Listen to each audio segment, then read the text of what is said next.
Assalamualaikum warahmatullahi wabarakatuh. Apa kabarnya teman-teman? Balik lagi nih di channel Kajang Online. Semoga selalu sehat ya dan juga diberikan kelancaran dalam semua aktivitasnya setiap hari. Teman-teman, RUU perampasan aset masih menjadi PR besar bagi bangsa Indonesia. Kenapa? Karena ya korupsi teman-teman tanpa sebuah senjata untuk memberantasnya malah makin subur. Dan juga teman-teman ini korupsi tentu menjadi penghalang hambatan besar untuk Indonesia menjadi negara maju. Cita-cita bangsa Indonesia, cita-cita Pak Prabowo di 2040 atau 2045 melihat Indonesia menjadi Indonesia emas atau negara maju rupanya akan makin sulit kalau misalnya RUU perampasan aset tindak pidana korupsi ini tidak disahkan. Berbagai alasan-alasan kita dengar dari mulut, dari komentar para dewan terhormat kita. Ada yang mengatakan RUU ini bakal menjadi alat teman-teman untuk memeras para koruptor, memeras para pejabat-pejabat yang melakukan tindak pidana korupsi. Ada juga yang menyebut bahwa RUU ini bisa disalahgunakan, atau juga ada yang bahkan teman-teman ini ada anggota DPR kita yang menyebut bahwa anggota DPR tidak punya wewenang untuk mengesahkan RUU perampasan aset karena pengesahan RUU perampasan aset bukan di DPR tapi ranah para ketum parpol. Itu adalah komentar yang sangat-sangat ngawur. Kenapa saya bilang ngawur? Karena yang memutuskan, yang membuat undang-undang itu legislatif bukan ketum partai. Kita rakyat Indonesia, 280 juta rakyat Indonesia memilih Anda untuk membuat sebuah undang-undang yang membantu bangsa Indonesia mengakselerasi kemajuan bangsa Indonesia, bukan malah mencari-cari alasan. Hari ini teman-teman kita bakal mendengarkan berbagai komentar-komentar para pejabat kita, mulai dari pemerintah bahkan hingga oposisi yang menolak mentah-mentah RUU perampasan aset dengan alasan yang mungkin saja bakal membuat Anda sakit hati. Alasannya sangat-sangat teman-teman tidak bisa diterima oleh akal hati nurani kita sebagai bangsa Indonesia yang memang sudah jengah, sudah muak dengan para pejabat-pejabat kita baik level terendah, RT, RW, ini wali kota, bupati hingga level tertinggi teman-teman yang terus saja melakukan tindak pidana korupsi. Kita simak teman-teman berbagai informasi yang sudah kajian online kumpulkan terkait RUU perampasan aset tindak pidana korupsi. Gue juga bingung kenapa sih orang nganggap undang-undang perampasan aset kalau oknum hakim mati lu, sokoknya lebih gila lu. Menurut Pak Ahok kalau misalnya bisa disetujui RUU perampasan aset, apakah itu Komentar Pak Ahok teman-teman. Gue kasih tahu nih, ini cerita di negeri Antabaranta nih, bukan di Indonesia, bukan ini komisi yang berantas korupsi nih misalnya gitu ya. Anggap nih si A koruptor nih. Gue udah punya dong daftar harta dia dong. Panggil bini lu datang, anak lu datang, mantu lu datang sini. Mau gue sita semua atau lu tolong jual ke teman gue murah-murah harga. Daripada lu gak dapat, yang udah keluar ke koran, mobil-mobil lu semua, gak bisa lagi nih. Tapi kan banyak juga tanah-tanah lu yang baru AJB nih, belum ada sertifikat. Ya ini gue sita. Yang ini, harta lu yang mana belum ketahuan, lu jual tuh. Apartemen lu, rumah lu, ada emas lu semua. Ada yang pernah ngitung gak? Ada yang pernah terbuka gak? Harta yang dirampas dipakai kemana semua? Lu jual sama temen gue itu ya. Ada 20 juta, bisa jualnya 5 juta nih. Gue sita. Lu daripada tidak dapat duit, itu bisa terjadi. Oknum hakim bisa meres orang gila-gila. Apalagi ada hukuman mati, lebih celaka lagi. Lu daripada mati, mending semua harta lu kasih dong. Terbukti, oknum hakim terima duit sampai ada 1 triliun lebih. Dan orang cenderung pengen bebas. Apalagi kalau hukuman mati, lebih cepat lakuin apapun. Teman-teman, barusan kita telah mendengar ini pernyataan dari salah satu petinggi PDIP, Bapak Basuki Cahayapurnama alias Ahok. Perkataannya memang apa adanya. Di sini mengatakan bahwa PDIP kenapa salah satu alasan utama PDIP menolak pengesahan RUU perampasan aset karena takut kalau misalnya RUU ini disalahgunakan oleh oknum-oknum hakim atau mungkin ini memframing pemerintah sehingga pemerintah bisa melakukan sewenang-wenang merampas aset tindak pidana korupsi. Yang jelas teman-teman di sini tentu Pak Prabowo, para hakim tidak akan melakukan perampasan aset sewenang-wenang. Kalau misalnya ya pejabat itu memang bersih, tidak melakukan kesalahan, kan tidak bisa dilakukan perampasan aset. Perlu pengadilan teman-teman. Kalau misalnya ini memang bersalah, hartanya tidak bisa dipertanggungjawabkan. Contoh gaji di DPR misalnya 1 tahun 2 miliar, 3 miliar, tapi harta kekayaannya 10 triliun.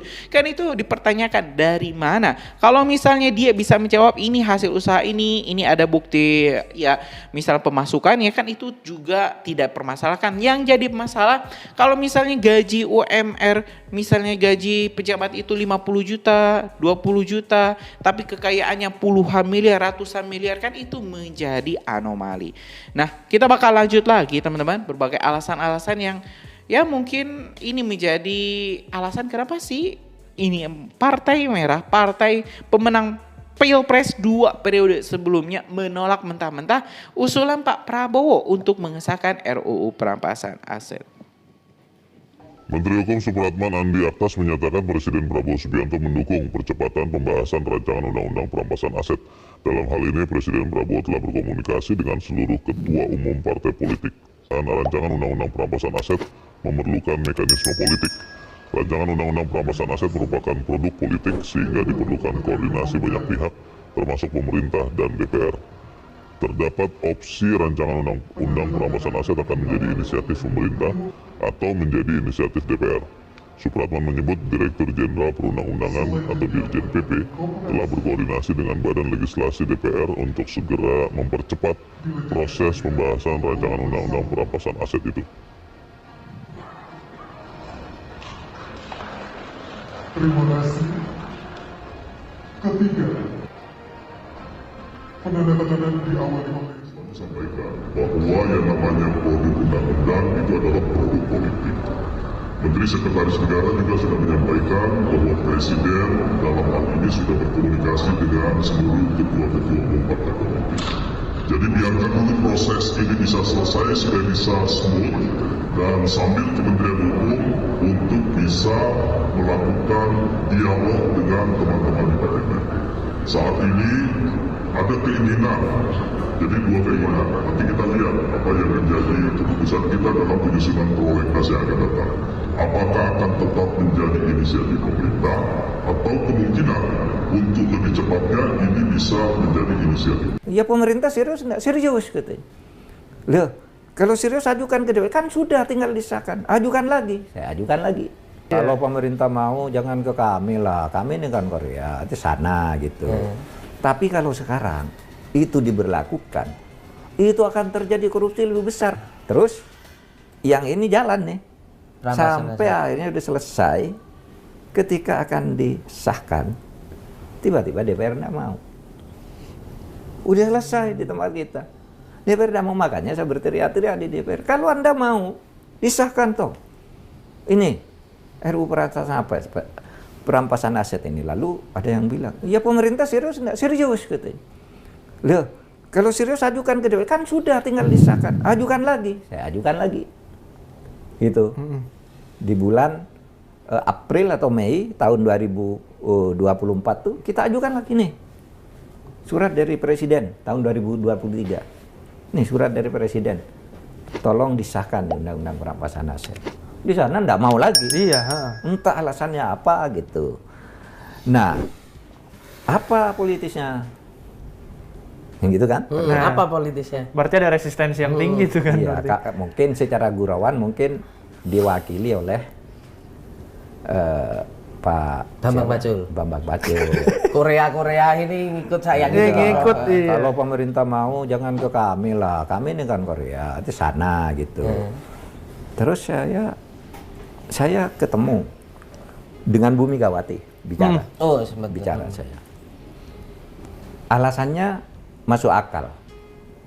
Alasannya masuk akal, meskipun itu bukan satu-satunya alasan. Pak Mahfud, kata Bu Mega, kami setuju tuh undang-undang perampasan aset kartel bagus katanya. Tapi kalau sekarang itu diberlakukan, itu akan terjadi korupsi lebih besar karena polisi dan jaksa itu bisa menggunakan undang-undang itu untuk memeras orang agar asetnya tidak disita, diberi surat bersih tapi bayar sekian. Dan itu betul memang bisa terjadi. Indonesia ini memang ya. Betul bisa terjadi. Oke. Wong saya dulu tahun 2000 itu mengusulkan rancangan undang-undang pembuktian terbalik. Saya kan pernah jadi Menkumham sebentar, sebulan. Pembuktian terbalik, gimana caranya?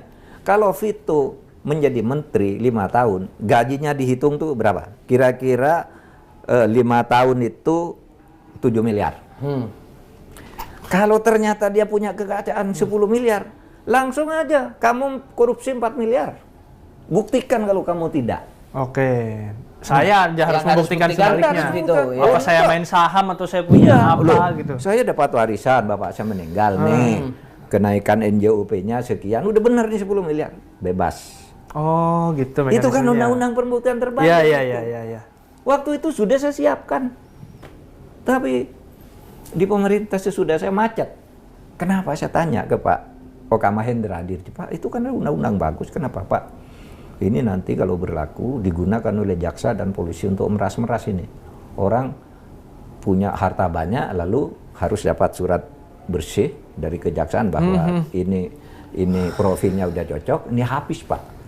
Kita belum siap gitu. Nah, saya sendiri alasan itu masuk akal kan? Alasan Bu Megawati masuk akal. Tapi tentu kalau kita mau sungguh-sungguh itu perlu dimulai. Ya anu dong polisinya. Ditata secara benar nih organisasinya polisi lalu pengorganisasinya bagaimana, saling pengawasannya gimana kan bisa dengan undang-undang perampasan aset itu. Saya karena katanya partai yang tidak setuju, saya bicara dengan Bu Mega. Bagus Pak Mahfud itu, setuju saya. Tapi polisinya dulu gitu. Bu Mega kan sangat Ini jadi kayak telur sama ayam Pak Mahfud ya, apakah kita bikin makanya harus ini mana dulu yang harus dibenerin nih? iya fakta gitu. Jadi mungkin kita harus paham juga ya perspektif orang bahwa apa yang kita anggap baik mungkin orang lain menganggap enggak, itu ada celahnya begitu gitu. Ini namanya demokrasi. Nah sekarang mungkin Pak Prabowo sudah menyadari itu. Iya kemarin. Ya memang susah sih kalau menunggu semuanya sempurna kan. Itu dia. Lalu dia mau katanya sih mau berlakukan undang-undang perampasan aset. Dia sempat menyampaikan itu ya. Kemarin di Hari Buruh kan. Hari Buruh. Mede.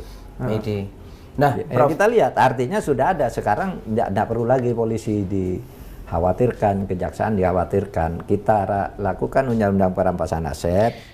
Ya teman-teman, barusan kita telah mendengarkan pernyataan dari 3 pihak. Yang pertama ada dari PDIP, yang kedua dari pemerintah, yang ketiga dari kubu netral. Mungkin saya bisa sebut ini dari Profesor Mahfud MD. Kalau misalnya kita lihat dari para petinggi-petinggi PDIP, ada ini Pak Bambang Pacul, ada Ibu Puan Maharani, ada Pak Basuki Cahayapurnama. Rata-rata komentarnya sama teman-teman, memang menolak mentah-mentah RUU perampasan aset karena takut kalau misalnya RUU ini disalahgunakan menjadikan senjata untuk bisa memeras para pejabat-pejabat. Kita tidak tahu kenapa saking takutnya, apakah mungkin memang punya skandal yang belum terbuka atau ya mungkin memang merasa bersalah, punya dosa yang takut kalau misalnya dosa itu diungkap, asetnya bisa disita. Karena sejatinya kalau misalnya pejabatnya itu soleh teman-teman, ya baik ya bahasanya. Jujur ini pejabatnya itu jujur, tidak melakukan korupsi, ya tidak akan pernah takut.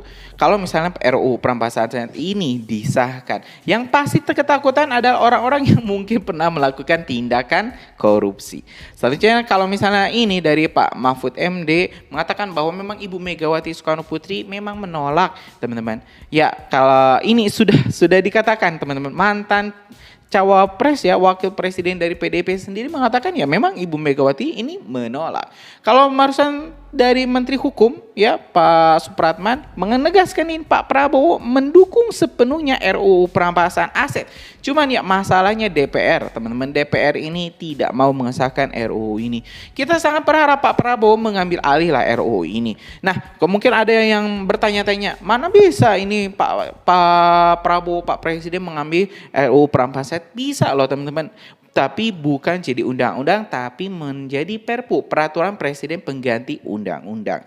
Ya memang walaupun mungkin legitimasinya teman-teman lebih kuat di DPR karena DPR itu memang legislatif, tempatnya bikin undang-undang lah.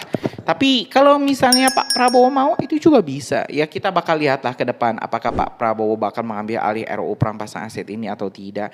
Yang jelas teman-teman subscribe dan nyalakan lonceng notifikasinya biar bisa kita terus tampilkan update-update informasi terkini terkait berbagai fenomena atau ya anomali-anomali yang saat ini terjadi di Indonesia.